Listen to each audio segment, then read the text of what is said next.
একটা দেশে এম্বাসি কতটুকু ফেড আপ হইলে ওনারা আসলে গণহারে ভিসা রিজেক্ট করে, ধরেই নিচ্ছে যে না বাঙালিরা যা ডকুমেন্টস অ্যাপ্লিকেশন করতেছে ম্যাক্সিমামই ফেক।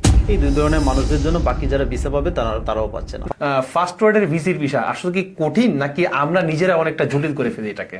কোনো দেশেরই ভিসা আমার মনে হয় আসলে খুব কঠিন না, যদি আমরা প্রপারলি গাইডলাইনটা মানে ফলো করে আমরা আগাইতে পারি। তো ব্যাপারটা হচ্ছে মানে আপনি সেকেন্ড একটা প্রশ্ন করছেন যে আসলে আমরা জটিল করছি জি কিনা। জি জি আমার মনে হয় এক্স্যাক্টলি আমরাই এখানে আমি 100%-এর মধ্যে আমি 100%ই বলবো আমরাই আসলে ফার্স্ট ওয়ার্ল্ডের, শুধু ফার্স্ট ওয়ার্ল্ড না, আপনি এখন দেখতে পারবেন যে এশিয়ারও অনেক দেশ আমাদেরকে ভিসা দিতে চাচ্ছে। জি জি জি সো আমার মনে হয় আমরা ভিসাগুলো আমরাই জটিল করে ফেলছি। এখানে অনেকগুলা রিজন আছে। ফার্স্ট রিজন হচ্ছে আসলে আমরা যারা ভিসা ইতিমধ্যে ফার্স্ট ওয়ার্ল্ডের বলেন বা বিভিন্ন দেশে আমরা ভিসা পেয়েছি, হ্যাঁ, স্পেশালি ফার্স্ট ওয়ার্ল্ড, যেহেতু আপনি ফার্স্ট ওয়ার্ল্ড বলছেন, তো ফার্স্ট ওয়ার্ল্ডে যারা যায়, কতজন ট্রাভেল করতে যায় আর কতজন ওইখানে থেকে যাওয়ার জন্য যায়, হ্যাঁ হ্যাঁ হ্যাঁ। এই বিষয়টা মাথায় রাখতে হবে। এবং যারা তাকে, হ্যাঁ, পৃথিবীর অনেক অনেক দেশ থেকে কিন্তু ট্রাভেল করে একটা দেশে মানে আপনি গেছেন ঘুরতে, আপনি যে যে হয়তো এই দেশে আপনার ভালো লাগছে যে আপনি এই দেশে থাকবেন, যে কোনো কারণ হতে পারে যে আপনার ওইখানে সেটেল হওয়ার জন্য অথবা আপনার বিজনেস বা যে কোনো কারণে আপনার হয়তো মনে চাইছে যে আপনি এই দেশে থাকবেন, সেই রাইটস আপনার আছে। অনেকগুলো বৈধ প্রসেস আছে, আপনি হয়তো সেখানে বিজনেস পারপাসে থাকতে পারেন। স্পেশালি এটাই হয় যে পুরো ওয়ার্ল্ডে যারা বিভিন্ন দেশে ট্যুরে যায়, ইনভেস্টার আছে, ট্যুরে যায়, যাওয়ার পরে দেখা গেছে আমার একটা দেশে, ওই দেশটা আমার ওয়েদার কী বলে এনভায়রনমেন্ট অনেক ভালো লাগছে, বা আছে না যে মানুষের এক এক ধরনের চাহিদা থাকে, ভালো লেগে যায় হ্যাঁ দেশটা। ভালো লেগে যায়, সে থাকতে পারে। বৈধ অনেক ধরনের এক এক দেশের এক এক ল থাকে, কোনো দেশে ইনভেস্টর, কোনো দেশে আবার অনেক ধরনের ভিসা ক্যাটাগরিতে সুইচ করা যায়। তো আমাদের বাঙালিরা বেশিরভাগ অংশে করে কি যে যারা যায়, আমি যতটুকু জানি আর কি, খুব কম সংখ্যক হচ্ছে প্রপারলি গাইডলাইন মেনটেন করে বৈধ ওয়েতে সেটেল হয়ে ট্রাই করে। বেশিরভাগ একটা পোর্শন আছে যারা ওইখানে যাওয়ার পরে অ্যাসাইলাম সিক করে। আচ্ছা তা অ্যাসাইলাম সিক করে একটা দেশ থেকে আপনাকে মানে ভিসা দেওয়া হয়েছে একটা দেশের, ডেফিনেটলি সে মনে করছে যে আমি একজন ট্রাভেলারকে ভিসা দিছি, যেহেতু ট্যুরিস্ট ভিসা গেছে। জি জি তো একটা ট্রাভেলার আমার দেশে এসে বলতেছে কি আমার দেশে আমার এই প্রবলেম আছে, আমি তোমার দেশে থাকতে চাচ্ছি, সে অ্যাসাইলাম সিক করতেছে। তো ব্যাপারটা ঠিক উল্টা হয়ে গেল না।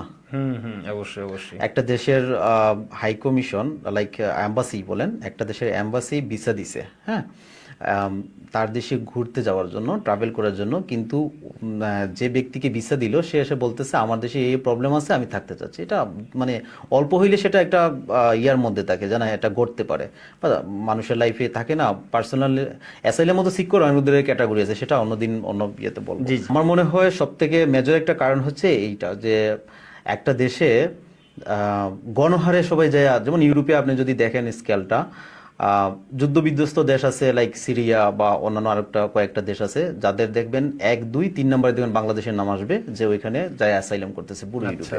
তো বাংলাদেশে কি আসলে যদিও বিগত গভর্নমেন্ট ফেসিস্ট যেটা আমরা বলে থাকি আর কি, যেটা হয়েছে, তারপরে তো এমন কোনো সিচুয়েশন ছিল না যে বাংলাদেশে যুদ্ধ মানে হইতেছে বা মানুষ মারা যাচ্ছে, এরকম তো কিন্তু এরকম হচ্ছিল কিছু না। হয়নি যে মানুষ যে ওইখানে মানে গণহারে অ্যাসাইলাম সিক করতে হবে, এরকম তো কিছু না।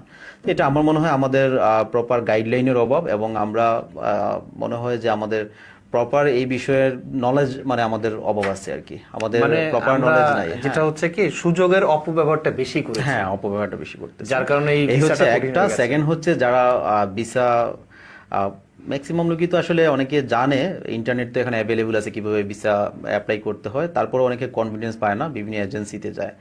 তো অনেক এজেন্সি আছে সেখানে আসলে এটা আর একটু জটিল করে ফেলে। আচ্ছা আচ্ছা হ্যাঁ, একটা লোক আসছে, একজন যাবে ট্রাভেল করতে, হ্যাঁ, ওনাকে প্রপারলি গাইডলাইন না দিয়ে অনেক এজেন্সি আছে দেখা গেছে এইখানে উল্টাপাল্টা ডকুমেন্টস মেক করে দেয়। আবার অনেক ট্রাভেলারও আছে তারা যারা দেখা গেছে নিজের অনেক ডকুমেন্টস আছে সেটা প্রপারলি মেনটেন না করে ওনারা করে কি, যে কোনো একটা এজেন্সির পরামর্শ এটা মেক করে ওনারা অ্যাম্বাসিতে সাবমিট করলো।